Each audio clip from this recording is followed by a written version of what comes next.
Huge shout out to Fansidea, because not only did they send me this custom baseball jersey that I was able to customize myself, I chose the Star Wars themed graphic, I wrote Empire over here, and I even got to customize my name on the back. This thing is epic. But the best part is that they have so many options. They have different jerseys, shirts, jackets, and let me tell you something. Besides this epic baseball jersey that they gave me, I was able to customize my own jacket. Look at this thing. I chose the number 66 for Order 66. I wrote Empire, Frankie aka, put this epic logo here on the back.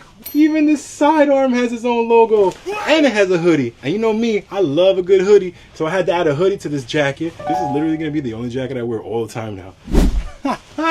Oh my gosh, I love this jacket so much. And don't get me started on the quality. I chose the leather arms. I chose not to put anything here because this arm was enough for me. The back, look at that. What? Honestly, this is the best jacket I own right now. Epic.